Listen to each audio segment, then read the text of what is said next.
তাহলে এই পয়েন্টগুলো অবশ্যই মনে রাখবেন আপনার চ্যানেলকে গ্রো করার ক্ষেত্রে। প্রথমে আলোচনা করব যে অ্যালগোরিদম। অ্যালগোরিদম বলতে ইউটিউব যে একটা প্রত্যেকটা সিস্টেম একটা রুলসে চলে, ইউটিউবও কিন্তু একটা রুলসে চলে। 2026 এসে দাঁড়িয়ে ইউটিউব কিন্তু তার যে রুলস সেটা কিন্তু অনেক বেশি স্ট্রং হয়ে গেছে। আচ্ছা, ইউটিউবের যে রুলস, সেই রুলসটা কিন্তু কোনো মানুষ হ্যান্ডেল করে না, এটা একটা সফটওয়্যার হ্যান্ডেল করে, আর সেই সফটওয়্যারটার নামই হলো অ্যালগোরিদম। এখানে কি কি কাজ করে? CTR plus watch time equal to হচ্ছে রকেট স্পিড। অর্থাৎ সিটিআর কি, কতটা পরিমাণ পছন্দ করছে আপনার ভিডিওকে, এবং কতটা পরিমাণ ভিডিও থেকে মানে মানুষ কতটা ভিডিওটায় এনগেজ হচ্ছে এবং কতটা পরিমাণ টাইম ধরে আপনার ভিডিওটা দেখছে, এটাই হলো মেন অ্যালগোরিদমের বিষয়বস্তু। No tag, no hashtag, no কিচ্ছু নয়, আপনার ভিডিওকে পছন্দ করতে হবে এবং ভিডিওকে কন্টিনিউ দেখতে হবে, তবেই কিন্তু আপনার চ্যানেল গ্রো আপ করবে রকেটের স্পিডে।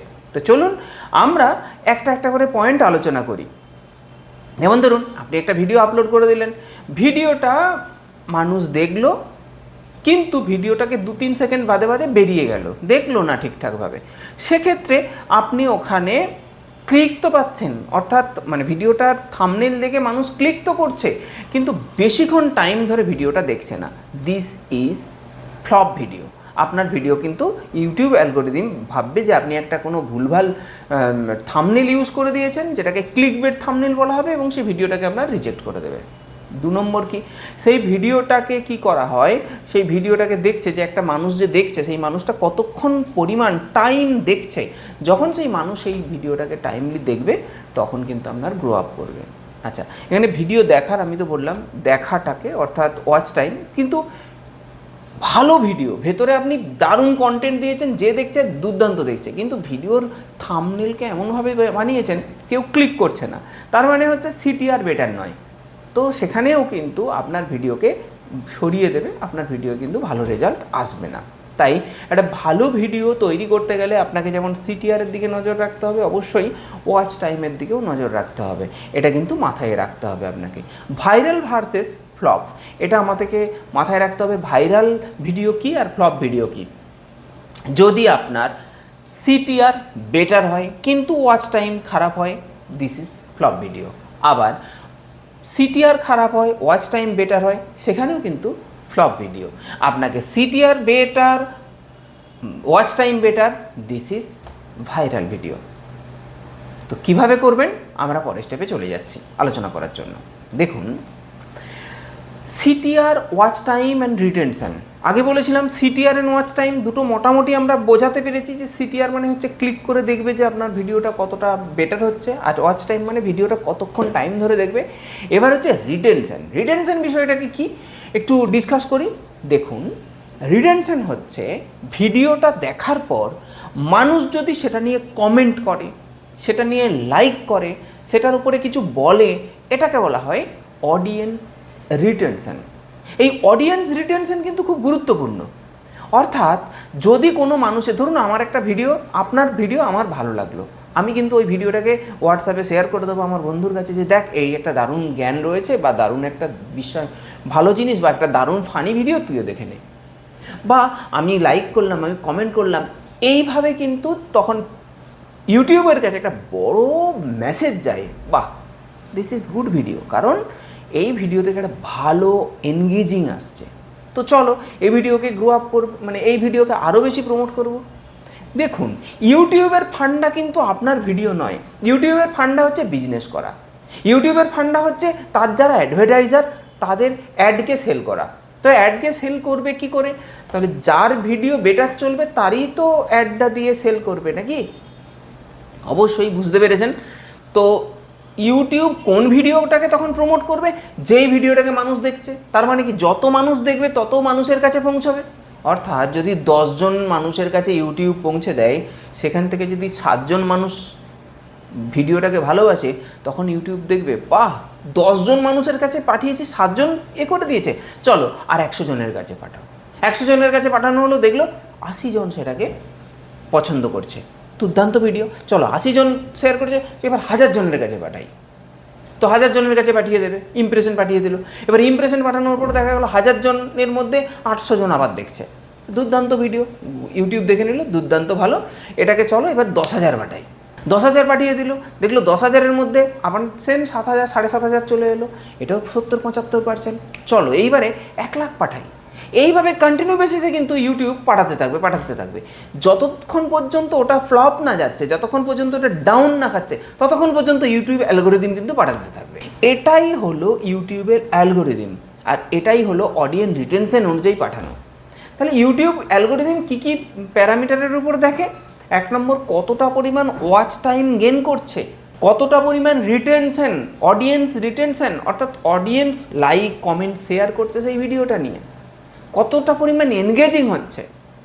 যত বেশি এনগেজিং হবে এবং যত বেশি ওয়াচ টাইম বাড়বে, তত বেশি কিন্তু ভিডিওটাকে শেয়ার করবে। তাই আপনাকে কিন্তু এই বিষয়গুলো মাথায় রাখতে হবে। সিটিআর বাড়ানোর জন্য আপনাকে কি কি ফলো করতে হবে মন দিয়ে শুনুন।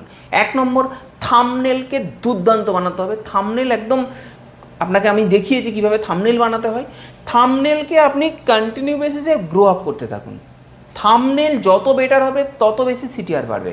এটা আপনাকে থাম্বনেল তো মানে সিটিআর বাড়াতে গেলে থাম্বনেলের অন্য কোনো অপশান নেই। ট্যাগ, টাইটেল, ডেসক্রিপশন এখন অনেকটাই কমে গেছে। থাম্বনেল ইজ দ্য বেস্ট বা থাম্বনেল ইজ দ্য কিং। অবশ্যই তারপরে টাইটেল। দেখুন ডেসক্রিপশানে কী লেখা আছে সেটা কিন্তু কোনো মানুষ পড়ে না। যে ভিডিও দেখবে সে ডেসক্রিপশানে কী আছে পড়ে দেখতে আসে না, সে টাইটেলটা দেখে আর থাম্বনেলটা দেখে। থাম্বনেলে কী রয়েছে আপনি ভেবে দেখুন। আপনি নিজে যখন ভিডিও দেখেন তখন আপনি তো স্ক্রিন স্ক্রল করতে করতে যান, যখন দেখেন একটা থাম্বনেল আপনার চোখে লেগে গেছে, আচ্ছা এই ব্যাপারটা বলছে, চলো একটু ক্লিক করে দেখি।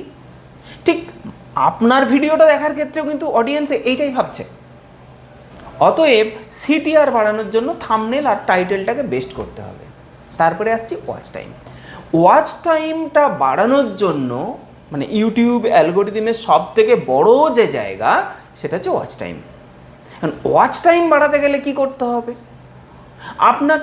আপনি যে বিষয়টা নিয়ে বলছেন সেই বিষয়টাকে স্টোরি টেলিং করতে হবে বেস্ট ওয়েতে। সেখানে কি কি বিষয় রয়েছে, যেমন গল্প বলার যে বিষয়টাকে আপনি উপস্থাপন করছেন সেই বিষয়টার মধ্যে কিন্তু একদম দুর্দান্ত একটা সাসপেন্স থাকবে। প্রথমে আপনার 1 মিনিটের মধ্যে, প্রথমে 10 থেকে 15 সেকেন্ডের মধ্যে আপনাকে বলে দিতে হবে আপনি কি বলতে চাইছেন। উপস্থাপনাটা আপনাকে বেটার হতে হবে, ক্যামেরার দিকে তাকাতে হবে, একটু হাসি মুখ থাকতে হবে। আর প্রথম 30 সেকেন্ডের মধ্যে আপনাকে এমন সাসপেন্স ক্রিয়েট করতে হবে যেন সে বুঝতে পারে যে আমার পুরো ভিডিওটার মধ্যে আমি এটা পেতে চলেছি। দেন আপনি কিছু কোশ্চেন থেকে ভিডিওটা স্টার্ট করুন। আর প্রথম 2 মিনিট থেকে 3 মিনিট তো আপনার এত এনগেজিং করতে হবে যেন ভিডিও থেকে না সরে যায়। যত ধীরে ধীরে যাবে তত ভিডিওতে আপনি ইনফরমেশান দিতে থাকবেন এবং লাস্টে গিয়ে আপনার সব থেকে বেস্ট ইনফরমেশানটা দেবেন। কেন? এবং সব থেকে লাস্টে গিয়ে যে বেস্ট ইনফরমেশানটা দেবেন এটা কিন্তু আপনাকে কন্টিনিউ বেসিসে বলে যেতে হবে। ভিডিওর লাস্টে কিন্তু আপনাকে আমি একটা দুর্দান্ত ইনফরমেশান দিতে চলেছি এবং মেন যে ভিডিওর কি পয়েন্ট সেটা কিন্তু লাস্টে বলতে হবে। তাহলে আপনাকে দেখতে হবে কি যে আপনাকে সাসপেন্স রাখতে হবে। সেই সাসপেন্সটা এমনভাবে রাখতে হবে যে লাস্ট পর্যন্ত ভিডিও না দেখলে তার যেন অসম্পূর্ণ থেকে যায়। আপনার ভিডিওর যে মেন কি পয়েন্ট সেটা লাস্টে থাকবে। যেমন আমি আজকে আপনাকে লাস্টে দেখাবো যে কিভাবে আপনি নিজেকে গ্রো করবেন, লাইভ একদম দেখিয়ে দেবো। তো চলুন আমরা পরেরটা দেখাই। নেক্সট হচ্ছে অডিয়েন্স রিটেনশন। অডিয়েন্স রিটেনশন কিন্তু আপনি অনেকভাবে তৈরি করতে পারেন। যেমন আপনি এমন কন্ট্রোভার্সিয়াল কথা বলতে পারেন যেটা নিয়ে মানুষ রিটেনশন মানে অডিয়েন্স করবে, কন্ট্রোভার্সি করবে। 2 নম্বর, আপনি এমন কিছু এক্সট্রা অর্ডিনারি শো করতে পারেন যেখানে আপনার প্রতি প্লেসড হয়ে যাবে। এমন কিছু হেট করতে পারেন মানুষ রেগে গিয়ে আপনাকে গালিগালাজ করবে। মানে আমি বলতে চাইছি অডিয়েন্সকে কিছু লেখাতে হবে, তবে অবশ্যই আপনি এমন কিছু করবেন না যাতে গালিগালাজ করে। আপনি এমন কিছু করবেন যাতে আপনাকে ভালো বলে, একটা পক্ষ নিয়ে, একটা সিস্টেম নিয়ে, একটা ফানি এমন কিছু ক্রিয়েট করবেন যেন মানুষ খুশি হয়ে আপনাকে লাভ রিয়াক্ট দেয়, লাইক রিয়াক্ট দেয়, বা আপনার সম্পর্কে ওই বিষয়টা সম্পর্কে সে কিছু মতামত দেয়। আপনি কিছু বলতে পারেন যে এই বিষয় যে আপনি যে অডিয়েন্স রিটেনশনটা আমি আপনাকে বললাম, যদি এ বিষয়ে আপনি আরও জানতে চান আপনি কমেন্টে লিখুন কী বিষয়ে জানতে চান, আমি সেই বিষয় নিয়ে আপনাকে কিন্তু বিষয়টা বলবো।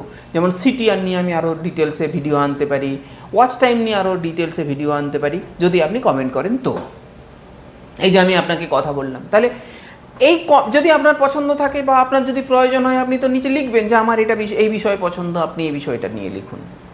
আপনার সঙ্গে কাস্টমারের কিন্তু একটা এনগেজিং ব্যাপার হচ্ছে বা রিটেনশন হচ্ছে। তো এই রিটেনশনটাই হলো আপনার ভিউকে বাড়ানোর মূল চাবিকাঠি। তো এটা যত বেশি করবেন তত বেশি নেক্সট ভিডিওকে রেকমেন্ড করবেন। হ্যাঁ, এখানে আরেকটা বিষয় করবেন কি, এনগেজিং করার জন্য যে আপনার যখন ভিডিওটা শেষ হচ্ছে সেখানে এন্ড স্ক্রিনে আপনি দুটো ভিডিও, আমি আগে দেখিয়েছি, যদি অসুবিধা হয় আগের ভিডিও প্রিভিয়াস ভিডিও দেখে নিন, যে এন্ড স্ক্রিনে আপনি দুটো ভিডিও আপলোড করে রাখতে পারেন বা আই বটনে দেখিয়ে রাখতে পারেন যে এই বিষয়ে যেমন আমি এখন বলছি যে এই যদি আপনি এই কী করে এন্ড স্ক্রিন লাগাবেন, কীভাবে আই বটন লাগাবেন, আমাদের আই বটনে রয়েছে, আপনি আগের ভিডিও দেখে নিতে পারেন। তো এই যে বিষয়গুলো আমি এখন বলছি, এই বিষয়গুলো যদি আপনি ভিডিওতে দেন, আপনার ভিডিও কিন্তু যথেষ্ট গ্রো করবে। তাহলে এই পয়েন্টগুলো অবশ্যই মনে রাখবেন আপনার চ্যানেলকে গ্রো করার ক্ষেত্রে।